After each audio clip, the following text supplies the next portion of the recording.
قرآن پاک کے اوپر حلف دے رہے تھے کہ ہم تحریک انصاف کے ساتھ رہیں گے، پھر ان کے ریزلٹس روکے گئے، ان کو کہا گیا کہ نون لیگ میں شامل ہو جاؤ، اور آپ کو ریزلٹس دے دیتے ہیں، آپ کو جتوا بھی دیتے ہیں، پھر ان کا ہم نہیں شامل ہوں گے۔ اچھا، اس کے بعد اب اگلی صورتحال جو ہے وہ سن لیں کہ اب تحریک انصاف کے کارکنان یا ان کے لیڈر جو ہے قرآن پاک کے اوپر حلف رکھ کے بتا رہے ہیں کہ ہمارے پاس جو فارم 45 ہیں ہم اس کے مطابق جیتے ہوئے ہیں۔ اب جانتے ہیں کہ آج سیالکوٹ کے اندر ریحانہ امتیاز صاحبہ نے باقاعدہ پریس کانفرنس کی ہے اور عثمان ڈار ان کے ساتھ تھے، اور انہوں نے یہ قرآن پاک کے اوپر حلف دیتے ہوئے ہاتھ رکھ کے قرآن پاک کے اوپر کہا ہے کہ میں الیکشن جیت چکی ہوں اور الیکشن چوری نہیں ہونے دوں گی اور آخری حد تک جاؤں گی۔ یہاں پہ سوال صرف یہ پیدا ہوتا ہے کہ اگر تو تحریک انصاف والے الیکشن ہار چکے ہیں اور وہ بھی جو مخالف جیتنے والے ہیں وہ بھی قرآن پاک پہ ہاتھ رکھ دیں گے جی ہم ایمانداری سے جیتے ہیں، یہ تحریک انصاف والے جھوٹ بول رہے ہیں، جھوٹا حلف دے رہے ہیں، تو اس سے آپ کو ذرا آسانی ہو جائے گی۔ اور صورتحال اس وقت یہ ہے جو میں نے آپ کو بتا رہا تھا کہ کہاں کہاں پہ الیکشن کمیشن نے الیکشن کا حکم دیا ہے اور کہاں کہاں پہ امکان ہے کہ پاکستان تحریک انصاف کی سیٹیں واپس آ رہی ہیں۔ ایک تو الیکشن کمیشن نے NA88 خوشاب کا جو حتمی نتیجہ ہے روک دیا ہے اور 15 فروری کو حکم دیا ہے کہ جو 26 پولنگ سٹیشنز ہیں ان کے اوپر دوبارہ جو ہے وہ الیکشن ہوگا، ری پول کروایا جائے گا۔ یہاں سے معظم شیر جو ہے وہ کامیاب ہوئے تھے۔ اب اس صورتحال کو دیکھتے ہوئے صرف یہاں پہ نہیں ہے بلکہ اور بھی ایسے حلقے ہیں جہاں پہ کوہاٹ کی سیٹ ہے صوبائی اسمبلی کی PK90، وہاں پہ بھی الیکشن کمیشن آف پاکستان نے جو ہے وہ دوبارہ الیکشن جو ہے وہ کروانے کا حکم دیا ہے۔ اس کی وجہ یہ ہے کہ 15 پولنگ سٹیشنز کا جو پولنگ میٹیریل ہے وہ تباہ کیا گیا اور پولنگ میٹیریل چھیننے یا ضائع کرنے کے بعد یہ انتخابات دوبارہ ہوں گے، اور 15 فروری کا اس کا اعلان کیا گیا اور کہا گیا اسی دن الیکشن جو ہے نتائج کا اعلان کیا جائے گا۔ اب اس سلسلے میں چونکہ جس طرح یہاں پہ لاہور ہائی کورٹ میں درخواستیں سماعت کے لیے مقرر ہوئی ہیں، الیکشن کمیشن کے سامنے درخواست ہوئی ہے، اس قسم کی ایک اور خبر جو ہے وہ میں پشاور ہائی کورٹ سے آپ کو دینا چاہتا ہوں، جہاں پہ تحریک انصاف کے جو 8 مختلف حلقے ہیں یا امیدوار ہیں انہوں نے درخواستیں دائر کی اور یہ کہہ رہے تھے ہمارے پاس فارم 45 ہے، آپ دیکھ لیں اس کے اوپر ہمیں نتیجہ دے دیں۔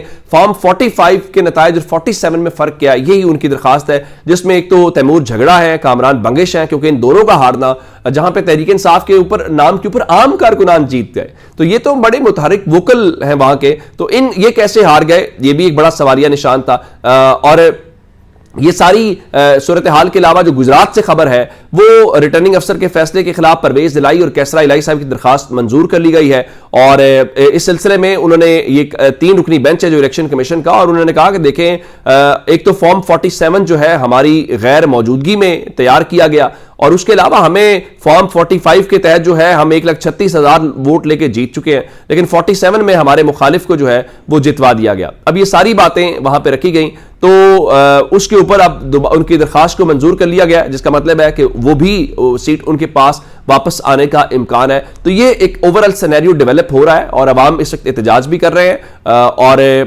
جو ظاہر ہے کہ جب جن لوگوں نے ووٹ دیا ہے وہ چاہتے ہیں کہ پاکستان تحریک انصاف جیت کے وہاں پہ آئے۔ اور اچھا، اس سارے عمل میں یہ جو 48 گھنٹے سے زائد کا وقت ہو گیا ہے، 48 گھنٹے، یعنی 8 فروری کو پولنگ ختم ہوتی ہے 5 بجے، اور آپ ابھی کا ٹائم دیکھ لیں تو 48 گھنٹے سے بھی زائد کا وقت ہو گیا اور الیکشن کمیشن رزلٹ نہیں دے سکا۔ ایک اہم اجلاس آج ضرور بلایا گیا تھا الیکشن کمیشن آف پاکستان کے اندر، جہاں پہ انہوں نے صورتحال کا جائزہ لینا تھا سکندر سلطان راجہ صاحب نے، تو انہوں نے فرمایا جناب کہ انٹرنیٹ کی بندش کی وجہ سے نتائج میں خلل آیا ہے۔ تو آپ سے اس دن لوگوں نے پوچھا تھا انٹرنیٹ کے متعلق، انٹرنیشنل میڈیا بھی پوچھ رہا تھا، اور آپ فرما رہے تھے دیکھیں جی ہم کیسے حکومت کو بتا سکتے ہیں انٹرنیٹ کھولنا یا بند کرنے کے متعلق، تو یہ تو بالکل اگر کوئی واقعہ ہو گیا تو اس کا کیا ذمہ دار ہے۔ پھر اس وقت جو سوالات ہیں، اقوام متحدہ بول رہی ہے، امریکہ بول رہا ہے، یورپی یونین بول رہی ہے، دیگر ادارے بول رہے ہیں، تو اب وہ جو شکایات ہیں اب اس کا کوئی جواب تو دینا ہے۔ الیکشن کمیشن نے جو کچھ کردار ادا کیا ہے، آپ یہ تو نہیں کہہ سکتے نا کہ جناب دیکھیں جی وہ تو غلط بات کر رہے ہیں،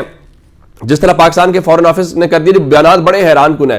بھائی ہمارے اپنے لوگ بھی تو سوال اٹھا رہے ہیں، ان کو چھوڑ دیتے ہیں۔ یہی بات اب پریس کانفرنس تھی سراج الحق صاحب کی، میں وہاں موجود تھا، انہوں نے کہا دیکھیں اس پورے پروسیس میں آپ نے یہ جو کیا ہے یہ تو مذاق بنانے والی بات ہے۔ ان کا یہ جب الیکشن جعلی کروائیں گے تو اس کے نتیجے میں جو حکومت بنے گی وہ بھی جعلی ہے ظاہر ہے، اور وہ پاکستان کے بحران جو ہے اس سے پاکستان کو نکال نہیں سکتی، آپ بحرانوں میں ڈال رہے ہیں۔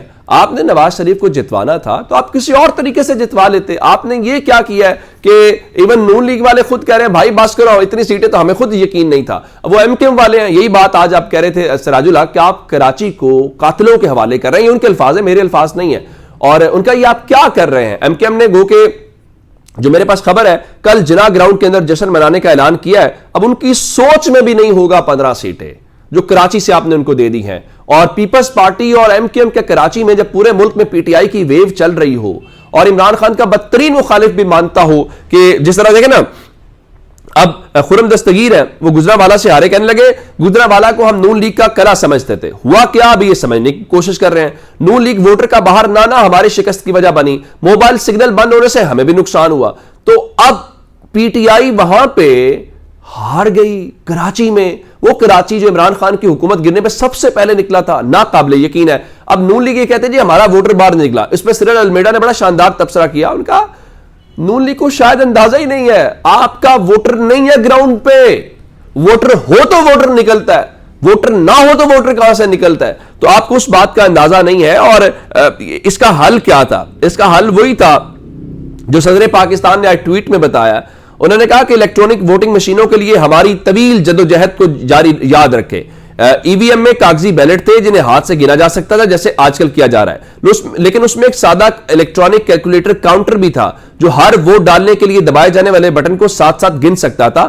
ہر امیدوار کا رزلٹ پول ختم ہونے کے 5 منٹ کے اندر دستیاب ہوتا اور پرنٹ بھی ہو جاتا. ہماری یہ تمام جدوجہد جس کے لیے ایوان صدر میں 50 سے زائد میٹنگز ہوئی ناکام کی گئی. آج ای وی ایم ہوتی تو میرا پیارا پاکستان اس بحران سے بچ جاتا. بنیادی بات یہ ہے, صدر صاحب ٹھیک بات کر رہے ہیں, لیکن اصل مسئلہ یہ ہے کہ اس وقت صورتحال یہ ہے کہ اگر آپ نے الیکٹرانک ووٹنگ مشین بنائی ہوتی ہے, اس صورتحال ہوتی تو وہ جنہوں نے الیکشن مینج کرنا ہوتا ہے انہوں نے چور دروازہ کوئی نہ کوئی رکھنا ہوتا ہے نا. سسٹم کی شفافیت تو ان کے لیے پریشانی ہے. اگر سسٹم ٹھیک ہو جائے گا تو پھر وہ کہاں کھیل کھیلیں گے. تو اس وقت جو سارا کھیل کھیلا جا رہا ہے, جو جیت کو شکست میں تبدیل کیا جا رہا ہے, وہ انہی چور دروازوں سے ہے. وہ سب کچھ وہی ہے, اس کو کیا جا رہا ہے. اب تحریک انصاف کے آج بیرسٹر گوہر صاحب کی پریس کانفرنس تھی اور وہ یہی بات کر رہے تھے.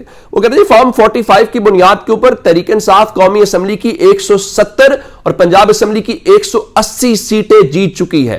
اور انہوں نے کہا کہ ہم پنجاب میں بھی حکومت بنائیں گے, ہم وفاق میں بھی حکومت بنائیں گے, ہم خیبر پختونخوا میں بھی حکومت بنائیں گے.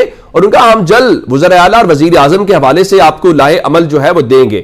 اب وزیر اعلیٰ کے حوالے سے خیبر پختونخوا سیاست کیسر کے بھائی کا نام ہم نے سنا ہے. آج جو بیورو چیف اسلام آباد ہے عامر سید عباسی, انہوں نے کیا, لیکن میرے پاس جو اطلاع ہے وہ خاور علی امین گنڈا پر سوری ان کا نام جو ہے وہ ہم نے سنا ہے کہ وہ کیا جا رہا ہے. اب مسلم لیگ نون بھی گھوڑے دوڑا رہی ہے. انہوں نے آج فضل الرحمان سے بھی رابطہ کیا ہے, شہباز شریف نے, پھر وہ زرداری صاحب, اور وہ سارا کچھ کیا جا رہا ہے. تو میرے خیال سے اب اس سب کے بیچ میں اب دیکھنا یہ ہے کہ اس سارے عمل میں سے نکلتا کیا ہے. میرے خیال سے ایک ملغوبہ بنایا جا رہا ہے, اور عمران خان کے مطابق یہ مکس اچار سے پاکستان کے مسائل حل نہیں ہوں گے. جس نے بھی یہ کیا ہے اب اس کو یہ کرنا نہیں چاہیے تھا. اپنا بہت سارا خیال رکھیے گا. خدا حافظ.